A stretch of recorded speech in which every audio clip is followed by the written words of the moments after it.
a long time, and that was a successful one. Then we see the Talia pick, and that's a new one. Yep. That's So, right. Once again, confirming it is Kuzan playing in Game 2. So it looks like Gangplank Vlad banned out by CJ so far. That Shen taken away by JinAir, as well as a Twisted Fate. So with Kuzan in the lineup, is there a world where they don't ban Talia? I have to think it will be the final ban on red side, but usually you want to ban those pesky champions out first, so you don't have headaches later when it comes to champions slipping through to first pick. But for now, JinAir have been steadfast in not banning the Talia. You don't suppose that one of two things may be happening here, that JinAir either has a counter pick for the Talia. Well, I mean, they would have to if they're not going to ban it out, because they can't first pick it, so. Well, the new variable also is the new ban it. mid laner in Kuzan, so maybe he knows something about Talia matchups that we don't. That's also, yeah, I mean, if they have to have the counter pick, right? you have to think so. We'll wait and see as the draft goes. Talia amazingly not banned. Hecarim also the must banning, and CJ not banned, so. Take the Talia. I say go for it. I mean, it worked so well for you in game number 1. I mean, you have a game 3 if this goes poorly. I say test JinAir, see if they really do have an answer to this or if it's a bluff. I don't think you first pick it. I think you have license to leave it up. I can't see JinAir first rotation yet as a takeaway, so I don't think it's necessary just yet to pick it. There's a lot of available. No Vladimir at first pick. They banned that out themselves. Shen was also likely first pick champion. I mean, you could take the Trundle. So far, you've looked excellent on that. You gave the Gnar matchup over, and that didn't make much. The Ashe. There you Ashe, go. Okay, so one of those utility AD carries we talked about. Sivir's still available. The Kalista. They made a lot of good work with that pick in game 1, but they're going to prioritize Ashe over Sivir and any of those other picks. Today, traditionally, it's been Sivir first picks so far. Yeah, that's right. But the Ashe available, it was banned away against CJ in game number 1. And we have seen Kramer do, I believe, pretty well on that. I have to think with last pick and the threat of Talia, you leave last pick for mid lane for Kuzan. He could definitely play something like LeBlanc into the Talia and try to just assassinate the champion. Very true. I expect this to be pretty standard, so yeah, Winged will be locking in the Elise this time. Graves is available if Haru wants to take it again, and given that Haru has struggled a lot this season, it will make a lot of sense to stick with what's working, which was the Graves, at least in game 1. It really did work, but you wonder again how much of that, and you got to go back to the Talia again. I mean, there was just so much pressure in the mid lane that Haru could kind of go wherever he wanted. He spent a lot of time in bot lane. There was another variable there too. Remember, level 1, they blew the flash of the Nami, who then had her second flash blown almost immediately after she had it. 2 flashes before level 4, so they had lane control on bot. They were winning 2v2. Mid lane was killing the opponent 1v1. So you're right, Graves had basically free reign to do whatever he wanted. Mad Life's most impressive champion this season has been the Bard, which we haven't seen any Bard bans or Bard picks today, so always exciting to see Bard. And also Bard and Ashe have a lot of synergy in terms of locking down or changing fights. Yeah, very true. 3, 2, 1. Looks like it will be the Graves and Bard locked in for CJ. Where they're going with it, again, they have no incentive to show the Talia if they're going to take it till the next rotation. Heavily expecting this to be a safe top lane pick, could even be a takeaway on the Trundle on the side of JinAir and that AD carry. The AD carry part is going to be the Sivir, which Pilot has been defaulting to this season. We talked about Trace spamming Aurelion solo queue. 7 games in his immediate match history, 7 victories in a row. He's going to try the Aurelia as a blind pick. Wouldn't be surprised to see the Trundle once again from Shy. Well, Shy doesn't seem to care what matchup it is. He's been playing really well on that Trundle in both games we've seen this season. Still a small sample size, but a good start to that sample size anyway. And will we see Talia? I think it's I want to see it again. I want to see it again. I think it's risky, Doa. I think you go for it. I know they're probably not going to, but I say go for it. I mean, what else do you have? Normal stuff isn't working. Use the abnormal stuff until it doesn't work. They've got a game 3 in case this doesn't work in game 2, so I say go for the Talia. Well, they're considering listening to you. This would be a blind pick for the mid lane. No mid laner selected yet on JinAir Green Wings. Kuzan also a very different mid lane, a lot more stage experience. Had some very impressive carry games. Will be a risk, but they played it so well in game 1. They're going to go with it again in game 2. All right, so yes, we will see that Talia again. I think you LeBlanc this. LeBlanc seems safe. That's the first champion that's... Of course, I don't really know the Talia matchups that well, but that would certainly be one that strikes me as a strong one. I mean, theoretically, you could put your Talia W on the distortion snapback spot, but the what-ifs there are just a bit too situational. You could go for something ultra safe, which would be the Victor. You would assume Azir will be safe, but there's no option for the Victor to dash into the enemy damage unless he flashes into it. So with Victor being less mobile than Azir, though, one has to worry a little bit. But you know, the burst from that champion is really high. You can go toe-to-toe, probably exceed what Talia can do. So yeah, probably not a bad pick. And again, it's not like Kuzan is going to have a wealth of information about Talia, so why not go for a champion that could always be blind picked, that was always going to be safe, get one item and be able to clear the backline and wave clear. So they're not going to allow the Talia to have a skill matchup in mid. It's very much going to be Victor playing safe. A lot of wave clear on the side of JinAir, and when you see double line wave clear, the Victor and the Sivir with a champion pick like Irelia, it's all about the Irelia. That's a worrying thing. Trace is 0-2 on this champion, but he's clearly got his eye in solo queue. It's now about translating that solo queue performance to the professional level, because this is very much a game set up for Irelia to carry in what is a skill matchup against that Trundle. Yep, that's right. I feel like it's a big moment for JinAir. Can they finally get the top carry rolling? Can they grab the meta and shake it until it does what they want it to do? I don't know. I don't know if that's really a great analogy, but shake it till it slows down. Shake it like a Polaroid picture. That's right. All right. All right. All right. All right. All right. All right. All right.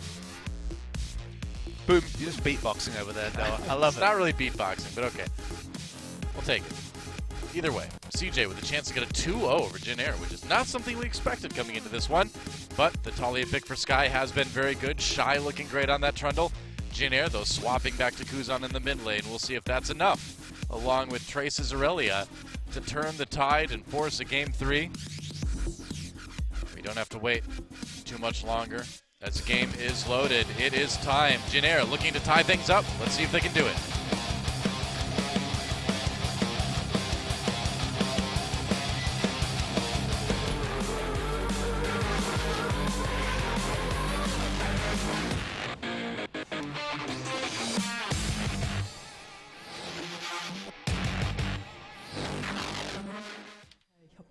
And welcome to Summoner's Rift, where the Cloud Drakes would show up eventually. You know they will. CJ versus JinAir, game number 2. And what does CJ have in mind this time? Probably a lot more of the same. A lot more of what they did in game number 1, but Kuzan is no Blanc. You're right, but the comp, as you say, does a lot of similar things. They still have so much terrain and just pick options. It's crazy to think of a pick comp without champions like Elise and LeBlanc, who had the chains and the cocoon for obvious pick CC, but the permanent terrain of something like the Talia ultimate and the Trundle into CC from Ashe, and of course the Bard ultimate, means that there's so many game-changing ultimates and skills available for CJ that, given how practiced they looked in game 1, they can ape that and continue to perform to the same level. They could certainly repeat the performance that saw them upset JinAir, and a 2-0 would be insane as Pilot actually flashes over going for this Gromp contest. Wow, this is... That's not a Lucian dash at all. Interesting. No, that is a Sivir flashing. You do not expect this in any form. Shy and Haru do not know this is coming. Now they do. Pilot coming in. There's the exhaust on Haru, forcing the flash on that grave. So Summoner for Summoner so far. And they will not go for the Gromp themselves. So...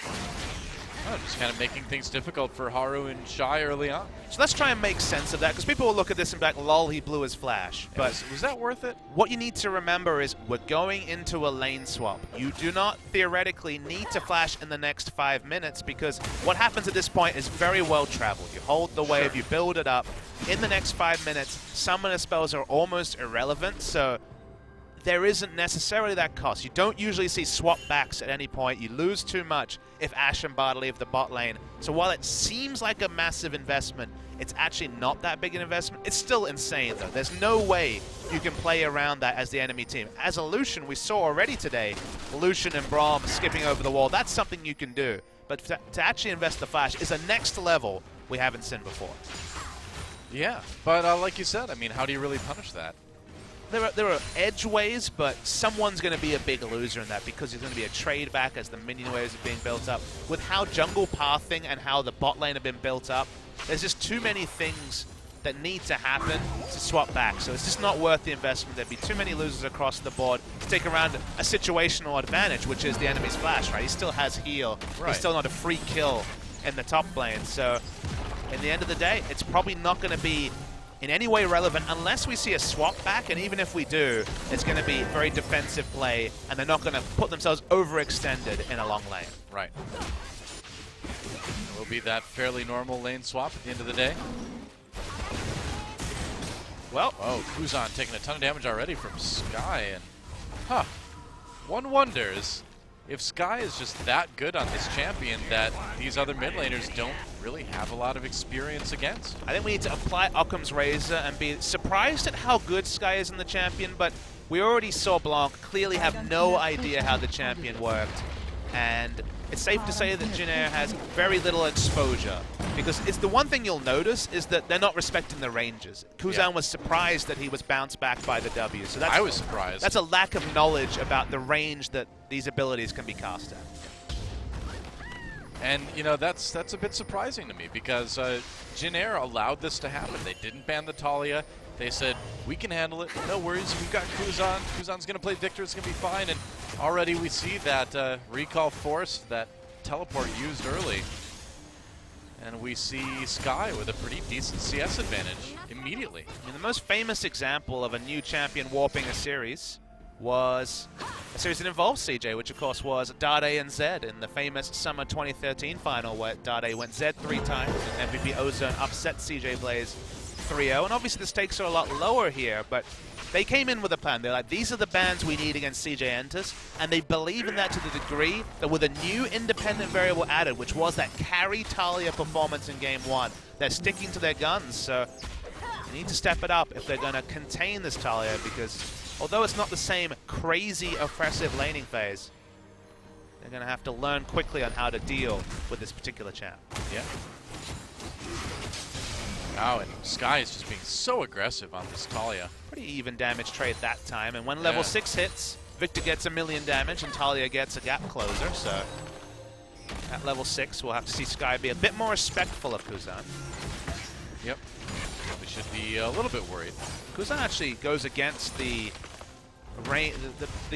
favored summoner spells. We've seen a lot of Ghost Flash on the Victor, but actually takes the teleport this game. I mean, one of the primary reasons to do that is to get to lane if you misjudge a trade. So there is an element of respect there in going teleport. Yeah, I think you're right. Sky's really overextended. Yeah, I don't think Sky is respecting the power of this gank from Elise. There's a cocoon, and Sky is going to have a really hard time getting out of this one. Flashes to the edge of the gravity field, and that's not going to help as First Blood goes over to Kuzan. So I think when Sky comes back to lane, he's going to find a pretty different situation. Bit sheepish, he's going to feel after flashing onto the gravity field. Could have tried to flash over the wall instead. Could have also cast the ult at some point away in a different direction, but did neither of those things and was punished. Doesn't have teleport, so passive doesn't find you all the way from base to the minion wave. It's going to be Haru holding the lane in mid lane. Yep. We'll get there a little bit quicker anyway with the passive. Those giggles though. Hee hee. So fun. I mean, rock surfing looks pretty fun. It does, but it really messes up the grass. The groundskeeper in Summer's Rift hates Talia. Who would get the groundskeeper skin though? There was like probably Maokai. Groundskeeper Maokai. Yep, see it. Young ruffian Talia. Green thumb Maokai.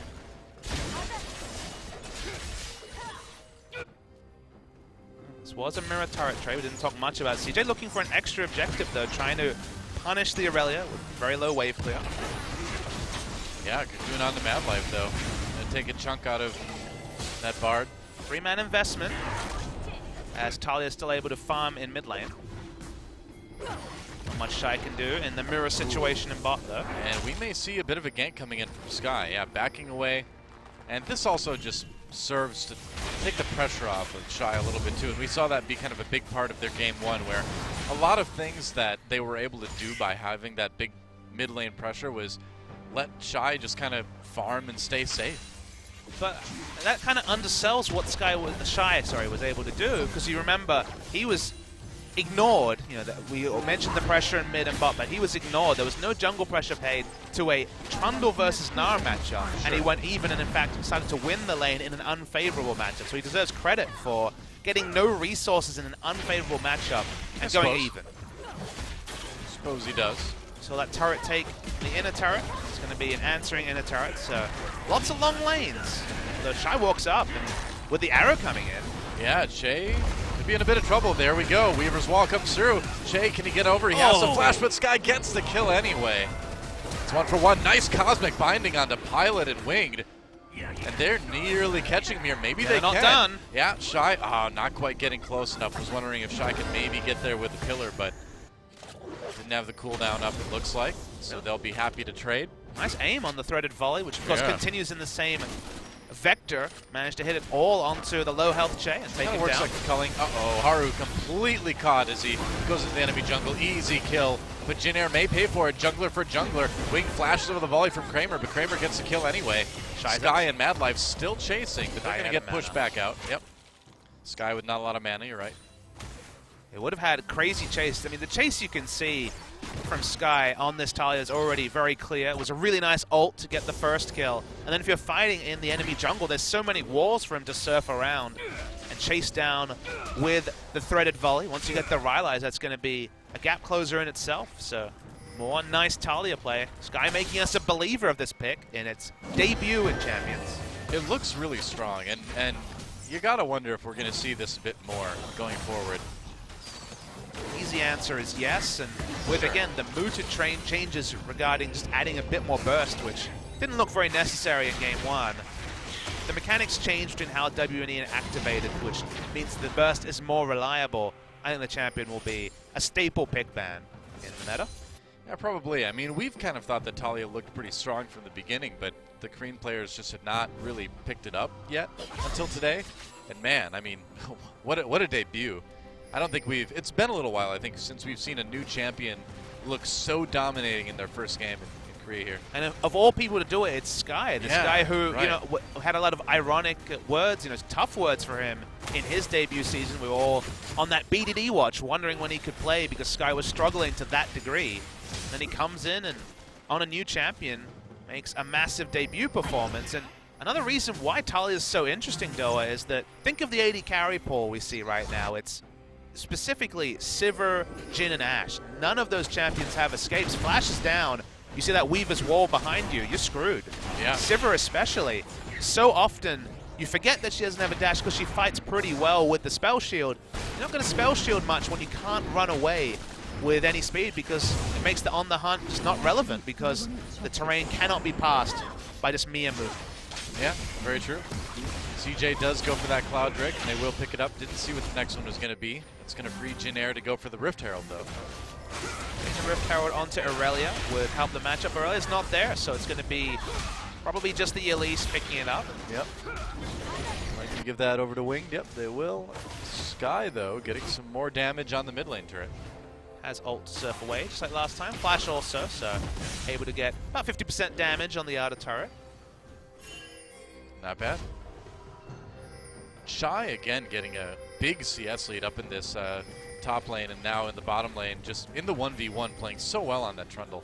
His team has also been proactive. If you think about the turret trade we saw of inner turrets, CJ took the first one. CJ decided what was happening. JinAir reacted, and the moment you're reacting in a lane swap, someone's losing CS, and that someone ended up being this Aurelia. Whenever Aurelia falls behind, the expensive build of the Trinity Force gets more and more delayed, which allows Trundle to go a very greedy build. Consider the build he has right now. He has Merc Treads, which, okay, slightly less CC duration, but that's no longer the first max from Aurelia, and Magic Resist, which doesn't help you against Aurelia very much outside of just some incidental damage, and then Tiamat. So no health. Health usually the statistic against the true damage from the Aurelia, so he can go a pretty greedy build and feel good about it. Yeah. Good start for CJ, small little gold lead.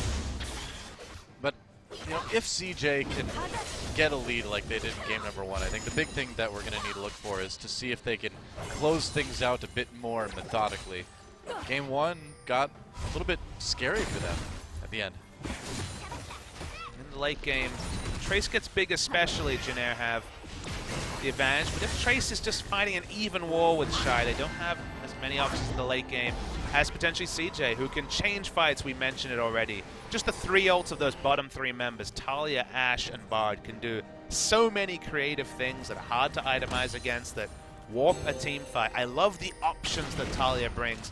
These champions that don't have combat ults really provide CC or just alternate win conditions that warp the way a game of League of Legends is played. Yeah, it's cool. Very cool. CJ moving Kramer and Haru up towards that top lane. Just to get a little bit more farm onto that Ashe. Somebody is saying something somewhere. And it's Graves laughing. Graves, yeah. Just having a good time. Giggles from Sky, although here comes the damage trades once again. Yep. Looks like he's sticking with the build. So Abyssal Scepter in the first pickup. Sky's done a good job, too, of just poking down that turret. It's not often when you see a Victor pushed in so hard and like lose so much on his turret. I mean, 1+1, Victor and Azir are the 2 champions that we've seen the Talia against, and they're prominently played for the ability to push in and then get turret damage. Yeah. The auto attacks of the Azir are famous. The Victor also, we remember so many Victors getting those outer mid lane turrets first because of that ability to pressure. Talia has always had massive wave clear. Once again, just the amount of damage that you can do with threaded volley on a minion wave when you're not on worked ground is for all to see. Here we go. Oh, well, Wing taking a little bit of damage. Emergency ult from Pilot. Safety first. Yep, that's right. It also, I mean, it was nice from Sky, too, to give Mad Life time to escape from that without having to burn any summoner spells. Look how extended Shy is. He's doubled the CS, 100 to 51 on the Aurelia. That is crazy. You just look at the CS values. 50 CS advantage in top, 13 CS advantage in the jungle, 10 CS or so in mid lane, even in the AD carry role. Even if you factor in Braum, we're talking about 40 to 50 CS that's gone lost from JinAir, that just haven't got access to because CJ has been dictating where they go on the map. And because JinAir reacts second, minions are dying to the turrets. And the gold lead is almost purely, in fact, almost exclusively in those minions that have just gone wanting for JinAir. Yeah. Here comes Winged. Oh, Mad Life tries to predict Winged to walk forward. He does not. NA Cosmic Binding. UK Cosmic Binding. that's the trend now, I think. Oh boy. Wing trying to flash out of this one, but the CC comes in anyway. Double teleport for JinAir. And CJ, I think, is going to be pretty happy getting that.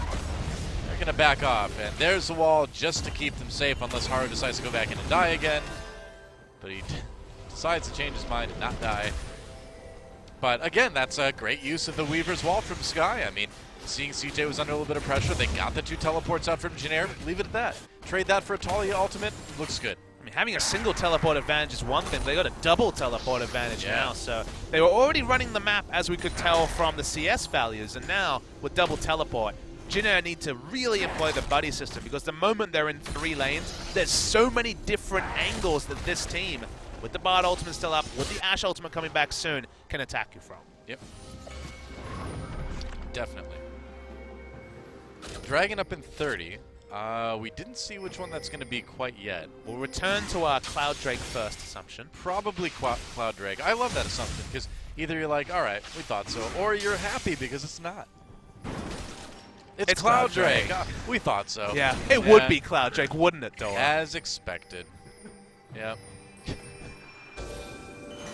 Mad Life and Haru deciding, you know what? It's Cloud Drake, who cares? Weaver's Wall not up yet, so it's one big cooldown that's not available. I mean, will CJ actually fight for this? I feel like it's just not worth it. Kramer's got the arrow, yeah. He's way out of position, though. It's true, but he can be there with his ultimate anyway. All right, Sivir ultimate user going to try to go in on a Mad Life. Mad Life trying to take a magical journey, and he gets out just in time, but they're going to chase. So I guess Mad Life's going to give up his life in exchange for the dragon. Was it worth it?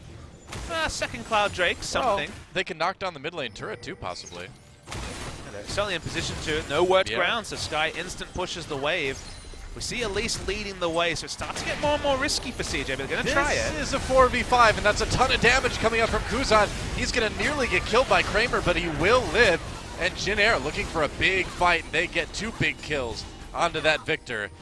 Yeah, I think CJ pushed it a bit too far there. Where'd the safety first of game 1 go, Doa? They were so safe in closing out the game, but don't know. You just have to know at this point you're too far. They had wards, double ward in the river, so they knew they were coming at the speed, exact speed they were, but they both didn't focus down the turret and didn't get a kill, so they give over 2, and their blushes are spared by the timer. It's only 17 minutes when that fight happens, so no Baron to punish them, but in a different game, they lose Baron from being that brazen in the mid lane. Yeah, I mean, I don't know how they thought that wasn't going to result in a 4v5 after knowing exactly where JinAir was, knowing that they didn't really use too much to kill off Madlife. Maybe they thought they could kill the mid lane turret quicker and move out, but I don't know. The thinking caps were just slightly off the head at the time. Maybe a long way off the head. Yeah. Double Cloud Drake. Oh, yes. So, CJ's moving around the map just a bit faster. Maybe that's what they thought. Maybe they thought, well, we've got 2 Cloud Drakes. We can do this and get out. Ash is at 370 move speed, so she's feeling pretty good. Sure. One thing you can say is that, you know, when Sivarold is popped, having that extra 30 movement speed, obviously the moment that the first auto attack comes in is negated, but if they can kite back from something difficult like an initiation from JinAir, it might be relevant. I suppose. Do have to reach a bit with Cloud Drake. Yeah, you do. CJ's still keeping the pressure on, though, especially in that bot lane. Behind in gold, though, worth noting. Yeah, that's true. Definitely a different game. And a 3-0-2 victor is certainly something to be a little bit afraid of. I mean, Kuzan obviously handling this Talia a bit better than Blanc was.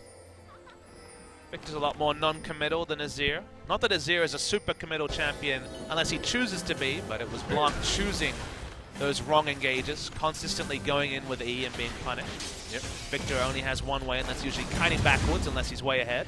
Nice steal from Haru. Yeah, Haru's able to take that blue buff. Meanwhile, that's a Trundle. Nice. Meanwhile, a Trundle. Meanwhile, a Sky. Meanwhile, a turret falls. A new way to going cast. Full haiku there. Meanwhile, a cast. Alright, well, one turret goes down. Steal the blue buff, so the gold lead does go back into CJ's favor just a tiny bit. It really doesn't matter a whole lot. Most of the lead, especially in CS, is between Shy and Trace. Trace continues to be very much on the back foot. Still going to be going offensive with the second item. Yeah, Madlife comes in, though, engaging onto Trace. There's the exhaust use right away. Trace trying to blade dance his way out of there. That didn't work. There's a kill. I think he may have. That was a blade surge his way out of there. Yeah. When he flashed over, it looked like he was stunned by something. I'll watch the replay to confirm, but sometimes terrain can do interesting things. It's true. Both red buffs on the map being taken by CJ. Yeah, Haru grabbing the enemy red buff.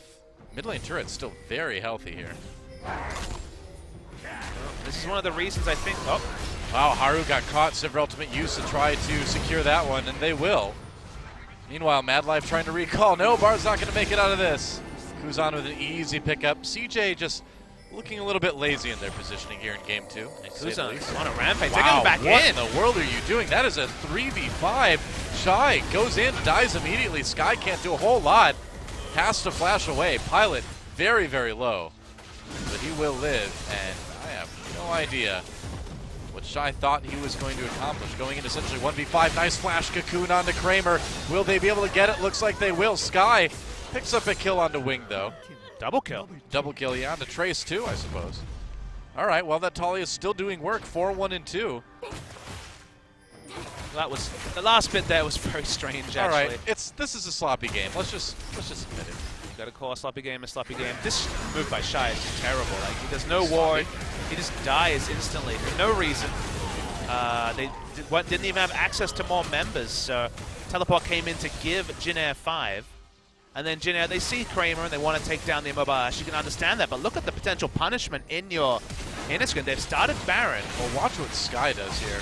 He just kites backwards. He's not on worked ground anymore, so he's able to channel the Q, get the damage. And they started the Baron a while ago. Tempered Fate will help CJ secure that Baron. Risky. Presumably, Pilot tries to take it. He doesn't. Meanwhile, the kill on the Victor is huge. JinAir on the run immediately. Pilot going to go down. There's both carries. And that worked out pretty well for CJ. Nice Talia ultimate. Actually split Aurelia away. Would have had to blade surge to a minion just to get to the other side, but would have been not able to get there anyway. Nice move from CJ, and that comes from JinAir over pursuing under the turret on Kramer. Well, this has just been kind of a game of overextensions from both teams here, and CJ just the latest to come out ahead. 6-1 and 2 out of nowhere on this Talia. Yeah, I mean, 4 kills in just like the last minute, basically. Exactly. In your head, you're like, man, Victor's been running away with this game, but Talia, with that many donations, has just as much gold. Yeah, Shy coming back in with the TP, Haru taking a bit of turret damage. Overall, though, the zoning, too, that this Talia can give you allows CJ to get a lot of damage on that tier 2. The thing that people should take away from this series, and what other teams will take away, is the fact that Talia has shoved in and taken the turret of an Azir and a Victor. Yeah. Wave clear is so important in this game to be able to just stand tall, to have options in the mid lane. If you have a wave clear advantage, you can chip away. But we're going to look at the fight, the Baron once again. Nice borrowed ultimate earlier. They choose to rush it down. The smite is true. There's no sign of Elise, of course. Still in base. But remember at 17 minutes when I talked about what happens when you overextend as a jungler? Well, they overextended as 2 members, and this is the answering Baron that you get 22 minutes into the game. That is now 3 Cloud Drakes for CJ, so, all right, I'll admit, they're moving pretty quick now.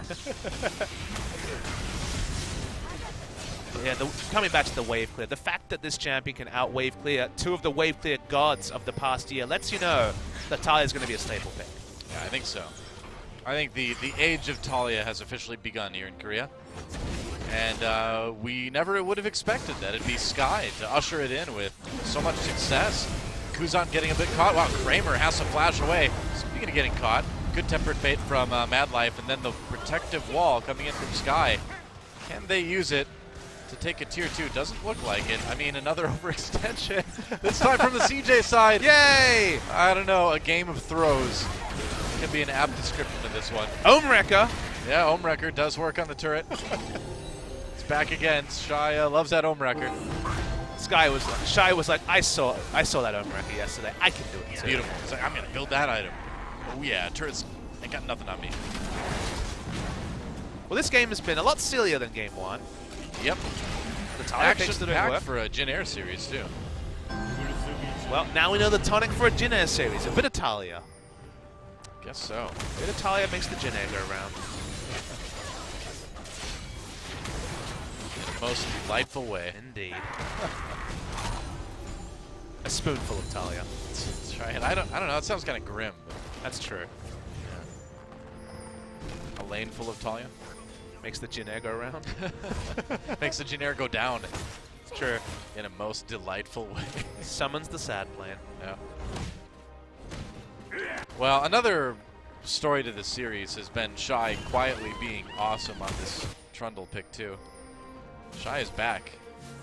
CJ's early game has been rescued to a great degree. Remember, I touched on the CS, the fact that they had that 60 extra CS that JinAir hadn't been going to. That was because they were dictating where JinAir went. JinAir was just shadowing, by far in second place, the much superior early pathing from CJ Entus, something that has never been a staple of CJ. Their early game has always been pretty damn weak, so it's really nice to see them thinking out this early game. And who knows how much of that is Shy or Sky or the coaches really having a new insight on the game, but True. it really is great to see, because CJ is such a wonderful, massive, proud organization in Korean esports, and seeing them down the bottom was pretty disheartening for any of the legacy League of Legends fans. Well, it's been a while since we would have really thought of CJ as a team that was, you know, playoff bound.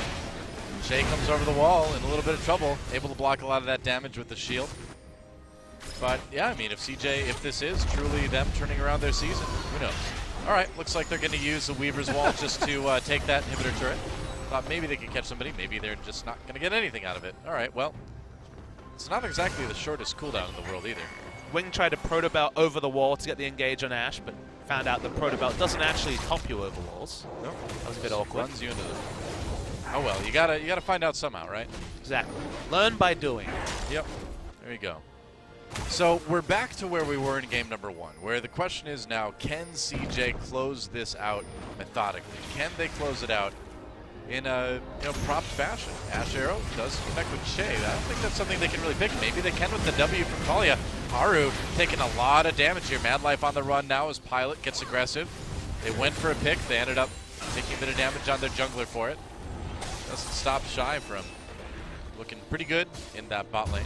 I mean, at this point, Trinity Force and no completed second item, no way for Trace to pressure the Trundle. It's not been the poor performance from Trace this game, honestly. Not much of this game has been related to the Trace versus Shy matchup.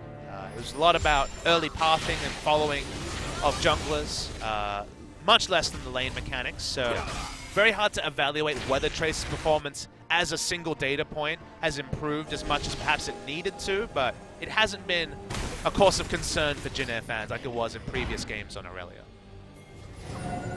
You know, hilariously, the 3 Cloud Drake buff does help compensate for some of CJ's overextensions. They can get out of bad situations easier that way. I mean, the rotations they can make with 3 Cloud Drakes and something like the Magical Journey, like you move blazingly fast with all that movement speed between lanes. So that's only really relevant though when specifically inner turrets are being targeted. All those inner turrets are down. It can be relevant if you've got minion waves set up to push onto, say, mid lane turret and top lane turret. But you're right. At the end of the day, 3 Cloud Drakes does help you against something like a Sivir, at least when it comes to acquiring the first target.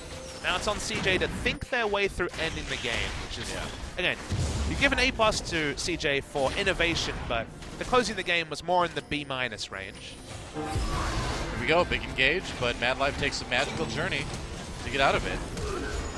And Tempered Fate, Braum gets some hang time. Kramer in a lot of trouble though, gets caught with that Cocoon. There's a kill for Pilot, exhaust onto him now. Haru chasing Winged out of that fight. Sky has to back away out of that Chaos Storm. A bit more damage might do it, and there's the kill for Kuzan. Haru looking for something Mad Life might be able to find it with the Magical Journey into a Cosmic Binding onto Kuzan there. Mad Life taking a lot of damage, giving Kuzan the double kill. Meanwhile, Haru dies as well, so okay. This is kind of what we saw in game number 1. CJ not looking too good in the late game. And look, Winged is alive. They can definitely take Baron off the back of this outer mid lane turret. Big mistake from Kramer, overextending. He dies with his flash up.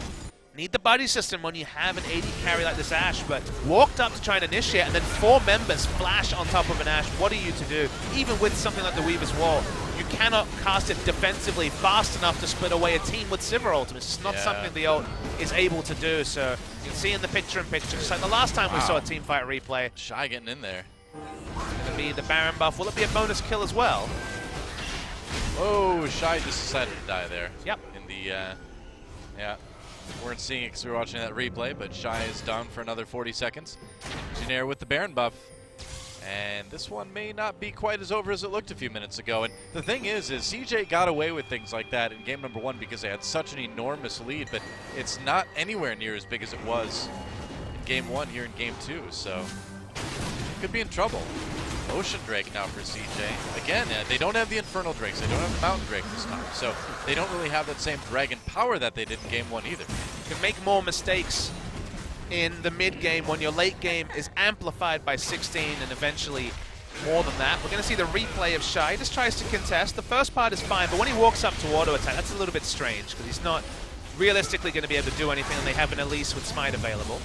Meanwhile, we've got some action in the other game as we watch Shy dying. Mad Life taking a lot of damage as we come back into this, but they do catch Winged. Are they going to pick up a kill? They will. Mad Life lives through that somehow. Had to burn the temper. Ash Arrow. Ash Arrow with the engage. Haru there, but I don't know if CJ can chase this. Sky jumps off of the Weaver's Wall, perhaps on the wrong side, but he and Shy will try to zone this JinAir team. Sky looking for a big damage opportunity, but this JinAir team may just be a little bit too dangerous to engage. CJ, though, thinking about going for it. It is a 5v4. Mad Life low, a lot of ultimates down, though. Chase still has his. That Braum ultimate could be big. This is JinAir side. They're on the CJ side of the map. There's so much terrain here and other ways to jump over walls. If CJ want to fight, they will get it.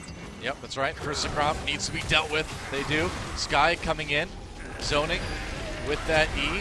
Going through with the magical journey. They're going to try to loop around and flank. Mad Life looking to hit a good cosmic binding. They dodge it. Long fight here. Che a little bit low. May have to pop that Braum ult defensively. Whoa! Meanwhile, they just blow up Kuzan.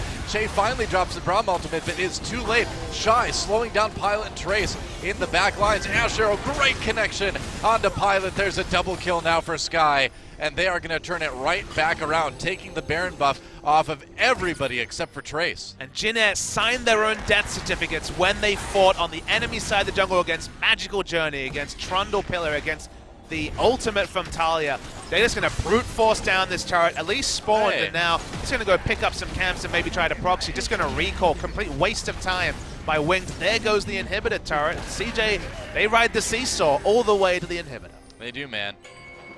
It's been quite the seesaw. It's a good way to describe it. Let's watch that again. There's just no way for JinAir to get back. The moment they cheat towards CJ's side again, think of all the cooldowns that CJ have to both gap close and create terrain, slow down the enemy.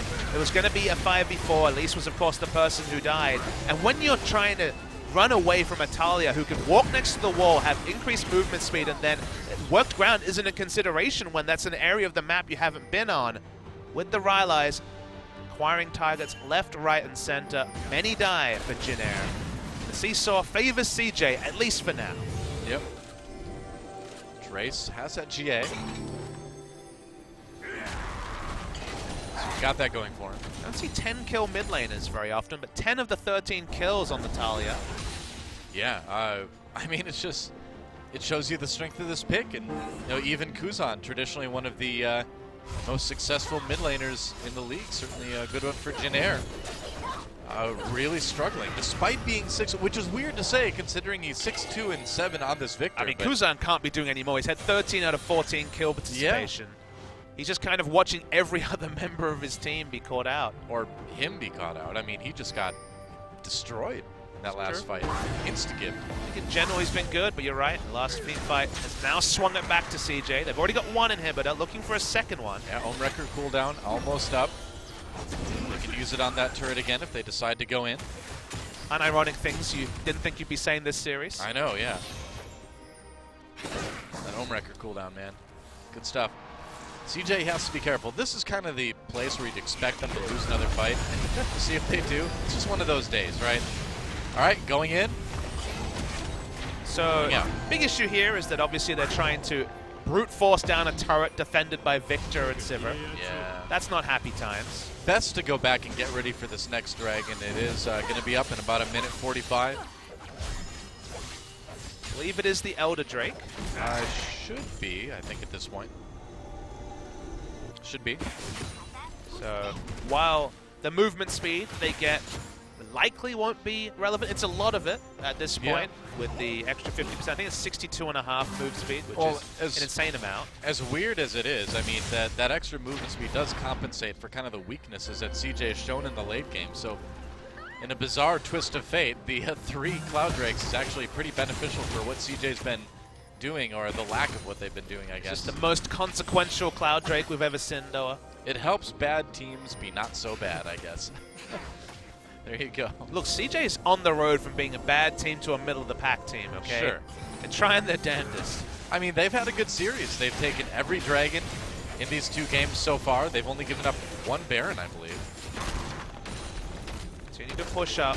Continue to really think through. They have that broken top lane turret, so the top lane inhibitor, sorry. So the next Drake should be walk in the park. JinAir will try to walk up for now and get some vision, but I think it's going to be really tricky to pull off.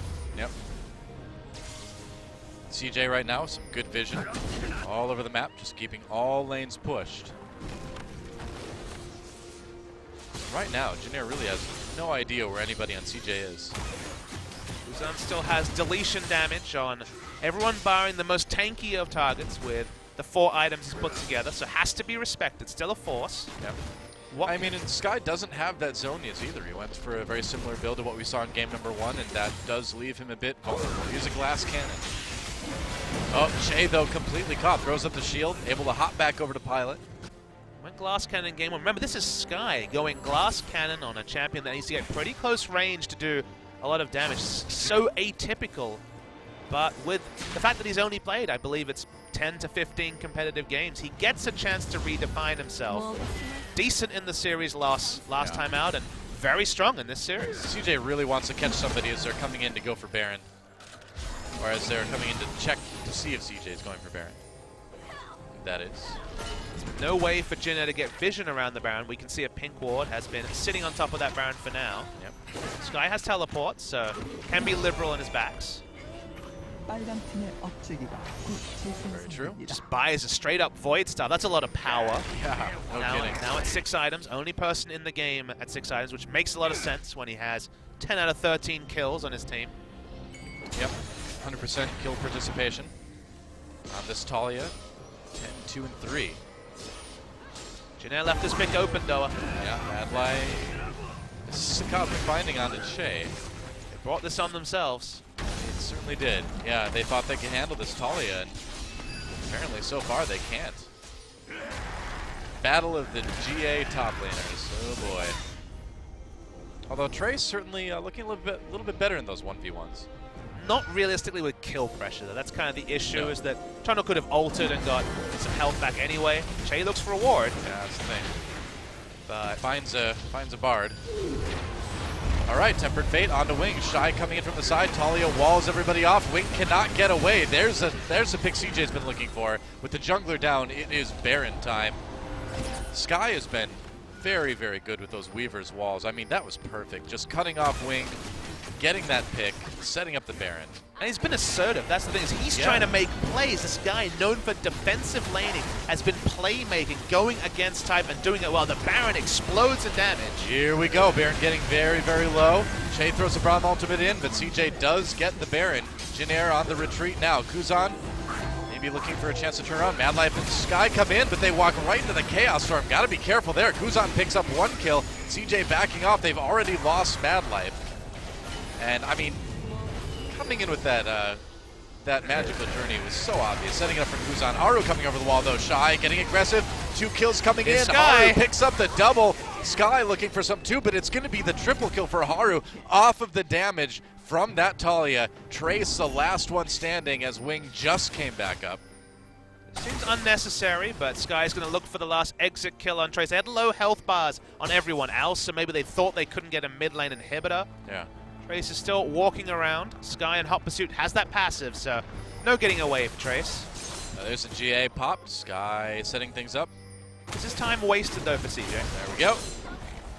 That's right, but that's going to be a long time they have to go without Trace when CJ's pushing their base with the Baron. So in the end, I think that was, the chase was worth it. And it delays the death timers, so now all 5 won't be up at the same time. Shy can disregard the damage from Wing, disregard the turret as well for no real gain, let's be real. Homewrecker OP. Meanwhile, Elder Drake taken by CJ, and there is nothing that JinAir can do about this. Wow. Well, double MVP Sky is what we're going to see if CJ do win this series. Still 100% kill participation. 12, 2, and 6. I can't remember the last time we saw a mid laner get this many kills in the game. To say he's gone off would be a gross understatement by LCK standards. Yeah. And he's gone off in the most aggressive way. Where's the Zonias? Where's the GA? Apparently doesn't need any of them. I like. So basically, this was ridiculous from Madlife. He walks up to a 5-item victor, and not a good idea. Almost both of them get instantly destroyed. So buddy system fails on the magical journey. But Sky's smart. He's like, I've got Baron recall and teleport, and they had a lane ward, which will be on your screen very shortly. And just as he teleports in, Haru has gone this DPS build. They get everyone low. Would have been exit kills for Sky, but instead just instant kills Pilot as he comes through. Well thought out from CJ, apart from the engage. I mean, I don't know why Madlife decided to be a T-ball and choose Kuzan as the batter, but, you know, some of the decision-making for CJ late game, of course, today has been pretty questionable. They managed to get the lead, a big enough lead anyway, to win this one. They're 10k ahead now. There goes the top inhibitor. Sky still pressuring in the mid lane. 1 auto attack away, but doesn't want to walk up for it. I'm going to say 2 auto attacks. When you have that much AP, it's 1. 1. Oh, For Sky in particular. Oh, sure. I see. Doesn't need a Lich Bane when he has 600 odd AP. Won't be able to walk up though, so for now the turret stays up. Shy will walk up though. There we we go. 783 AP, actually. To be precise. Thank you. I just had to check. It was a lot. Wow, Jay pops a Braum ultimate. Shy a bit low. He's got that GA, though. Another inhibitor goes down in the mid lane. And CJ just going to back off, play it safe. I think they can afford to in this game. I think with the team comps as they were in Game 1, there was that danger of losing team fight. So I think they have more options. The Aurelia, the damage is only really relevant in the early to mid game. We've reached the late game point. I guess you could say some of the builds are pretty aggressive. So Aurelia could probably kill Sky in a little while, but the buddy system has to be better than we saw from them the last time. So Aurelia in the damage case is probably largely irrelevant. Victor is the only one who can still boss people around. Just the Lichbane completion short of full items. Sky is getting very close to Flame Horizoning Kuzan. There goes the bottom turret. Wings, a lot of members force a flash over that Weaver's wall. There goes the inhibitor. And CJ is zoning very, very well. All three inhibitors down now. Oop, the Ash Arrow goes a bit wide, and CJ probably not going to be able to push it too hard now. But whenever they decide to bring up all three minion waves, the war of attrition means they've almost certainly won this game. We've seen stranger things, but not that much stranger than how far ahead CJ Entus are. Finally break the 10,000 gold lead as well. I can think of maybe 2 games that were won by a team that lost all 3 inhibitors. One involved CJ Entus. Yep, that was on the winning side. CJ Blaze, and then KT won that game against MVP. Those are the only 2 I can think of off the top of my head. There's maybe be one other, but I don't actually know the date, so I'll defer to you. It is a very, very rare occurrence for those sort of comebacks to happen. Yep. At least in the LCK. There has, of course, been games in other regions where that has happened as well. Sure. When I talk about things like that, you know I'm only talking about LCK. In case there's people in the Twitch chat with other timestamps, Noah. Timestamps. Being like, 54 minutes 32, they said this, but obviously that was this game. Oh, wow. I don't worry about that. That's fair. Well, bring up those minion waves. Kramer's the one in the bot lane. McGrave's also there zoning, so no chance of Kramer being a Zerg down. And okay, CJ, you kind of misstepped trying this in the previous game. They're going to run at Kramer again. Yeah. Pilot pops the on the hunt. The Sivir ultimate used. JinAir not able to follow it up though. Oh, Kramer getting a little bit crazy. Trace flashing away. Chaos Storm dropped, but it's going to be Trace who gets dropped instead. Talia with 1 kill, and this could be the end of the game. Oh. CJ going for it. Ash with the double kill, and that will be it. CJ Entus, off the back of the surprise Talia pick, will be able to take the 2 over JinAir. Man, I did not expect this. Not in a million years would I have told you that CJ was going to 2-0 JinAir based on 2 Talia picks. And that's the thing, the second Talia pick should never have happened. They decided to leave it open. We said the only thing we were sure of was Kuzan coming in the lineup. That happened, and Talia being banned, but they thought they could handle it. Once again, most damage, didn't quite have 100% kill participation, so single tier rolls down, 13, 2, and 8 though, 21 out of 22 kill participation. Hard carry performance by Sky. This season continues to surprise, and perhaps today, in the most crazier fashion, it just continues to surprise. Yeah, I mean, what else can you say besides Sky looked fantastic on that Talia pick. CJ, looking a little bit less than fantastic here and there on their late game decision making, but they got so far ahead that in the end it just didn't really matter. And you got to wonder what kind of teams have an answer for this Talia pick. We thought for sure it was going to be banned in game number 2. I don't know why you wouldn't ban it. Kuzan thought he could handle it with the Victor.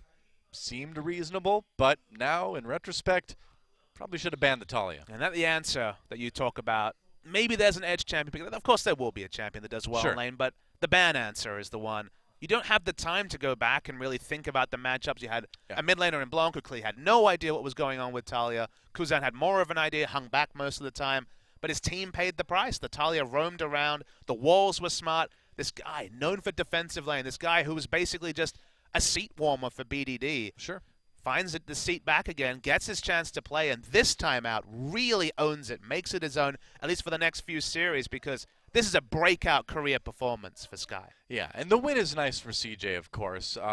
They still have a lot of season left to try to improve on that, and again, with the Talia going to be inevitably banned, theoretically, probably, hopefully, against CJ, what do they have left? But the big story here, I think, too, is that JinAir really could have kind of used this win too to stay, relevant towards the top of the standings. And now, that leaves them. They were in 5th before the start of the series. Yeah, now that's going to leave them at 5-5 on the season.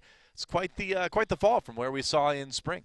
Yeah, precarious, I think, is JinAir's position. The meta was already going against them. They keep trying new things. Another Aurelia game, another loss. I won't blame Trace on it for this particular one, but a lot of factors are going against JinAir.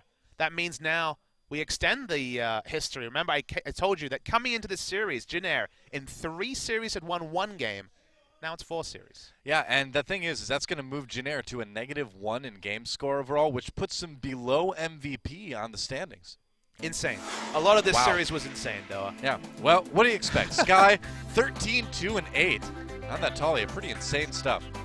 Just dominated the series with Talia pick. The pick already was surprising, but you remember teams like Kongdu Monster debuting Jin last season, and they didn't make much of it. The bottom place team required communication. They required a lot of things to go that were completely counter to how they performed in previous series. We thought that it would be an inglorious debut for Talia, but it was the exact opposite. It was an amazing career-making performance for Sky.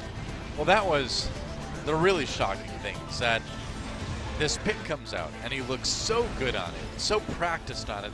And not only that, CJ looks practiced on it. They look really ready to kind of handle what Sky's going to throw at them in terms of setting up plays with the Weaver's Wall.